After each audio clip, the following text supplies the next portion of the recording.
பெற்றவங்க வச்ச பேர் வந்து முத்துக்குமார், நான் சமுதாயம் வச்ச பேர் வந்து குடியாரன்.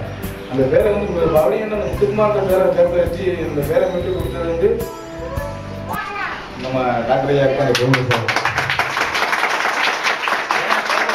பார்த்துட்டாங்க. சமுதாயத்தில் எங்களை பார்த்து எப்போ திருந்திட்டாங்க, பரவாயில்லையா, எங்கே நல்லா இருக்காங்க, நல்லா கோயில் பார்த்தாங்களே, ரொம்ப சந்தோஷமா இருக்கு அப்படின்னு. எங்களை பார்த்து பக்கத்து வீட்டுக்காரங்க வந்து என் வீட்டுக்காரன் எனக்கு கொடுங்க, போய் திருந்தி நல்லா இருக்கட்டும் அப்படின்னு சொல்றவங்களுக்கு எங்களை இடத்துல மாற்றணும். இந்த கிளப்புக்கு நாங்கள் ரொம்ப நன்றி சொல்லியிருக்கோம்.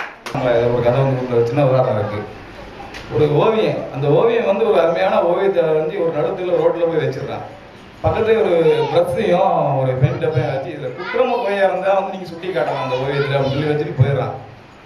மறுநாள் காலையில் வந்து அந்த ஓவியத்தை பார்க்கும்போது அந்த ஓவியத்தை ஒரு இடம் இல்லாமல் இந்த இடத்த மூக்கில் குட்டுறோம், கையில் குட்டுறோம், காலில் குட்டுறோம், புள்ளி புள்ளியாக வச்சு பார்த்தேன் அந்த ஓவியமே தெரியல. அவனுக்கு நேரம் ரொம்ப மனவேதனையாகி போச்சு, இவ்வளோ தப்பு நம்ம பண்ணாமா அப்படின்னு சொல்லிட்டு மறுநாள் ரொம்ப யோசனை பண்ணி பார்த்துட்டு அதே ஓவியத்தை மறுநாள் வரைஞ்சி வச்சுட்டு அதே பெயிண்ட் டப்பா ப்ரெஸ்லாம் வச்சிடறான். ப்ரெஸ்லாம் வச்சுட்டு பிழை இருந்தால் தயவுசெய்து திருத்துங்கள் அப்படின்னு சொல்லி வச்சுட்டு போயிடுறான். மறுநாள் கலந்து பார்க்கலாம், ஓவியம் அப்படியே இருக்கு. ஒரு கூட்டத்தோடல யாரும் எதுவும் பண்ணல.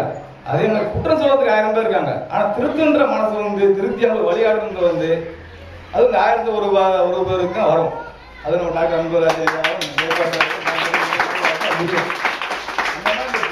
கெட்டுப்போன ஓவியம் மாதிரி எங்க சமுதாயத்தை புள்ளி முத்தை குத்திக்கலாம். குடியாரன், சண்டைக்காரன், மோசக்காரன், இவங்க காசு கொடுத்தா ஒழுக்கமா இருக்காதியா, காசு கொடுத்தா அவனை பிடிச்சி அடிச்சிருவான், எவன் காசையும் முளைய போட்டுருக்க மாட்டோம். ஆனா பேரு இவன்கிட்ட காசு கொடுத்தா எப்படி உருப்படியா இருக்கும், இல்லை இவன் எங்க உருப்பட போறான், இந்த மாதிரி பேரு எவ்வளவு கெட்ட பேரு. இன்னைக்கு அதெல்லாம் மாறி வந்திருக்கும், ரொம்ப சந்தோஷமா இருக்கு. இப்போ வந்து எனக்கு வந்து ஒரு நாளைக்கு ஒரு 200 ரூபா மிச்சம் இருக்கும். 200 ரூபா சம்பாதிக்கிறேன்னா முன்னாடி பிடிச்சிட்டு ஒரு 100 ரூபா செலவு பண்ணி 100 ரூபா வீட்டுக்கு கொடுப்போம், இது பண்ணுவேன். இப்பெல்லாம் அப்படி கிடையாது. 200 ரூபா சம்பாதிக்கிறேன், 200 ரூபா சம்பாதிக்கிறது அன்னைக்கு கூட தான் 10,000 400 ரூபா நான் சம்பாதிக்கிறேன்.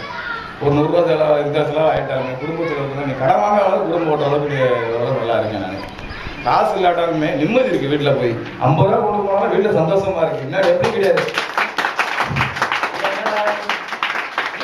காசு வீட்டில் இருந்து பிடிக்க மட்டும் உனக்கு எப்படி காசு வந்துச்சுன்னா அப்படின்னா ஃப்ரெண்ட்ஸ் வாங்கி கொடுத்தாங்க, அது வாங்கி கொடுத்தாங்க, இருக்க காசு தான் குடிச்சிட்டு போயிருப்போம். அப்படி போய் சொல்லிட்டாலும் இப்போ போய் சொல்றதுக்கு வேலையே கிடையாது. போய் சொல்ற பழக்கம் மாறி போச்சு. பாத்துக்கோ முடிஞ்சா பாத்துக்க, என்னென்ன படம் சொல்றேன், இன்னைக்கு வருமானம் அவ்வளவுதான் அப்படின்னு தெம்பா துணிச்சலா பேசுறோம். அந்த அளவுக்கு எங்களுக்கு வந்து இப்போ ஒரு மனநிலையா ரொம்ப சந்தோஷமா இருக்கீங்க. இதுக்கெல்லாம் வாய்ப்பு கொடுத்த எல்லாத்துக்கும் ரொம்ப நன்றி சொல்லிக்கிறேன்.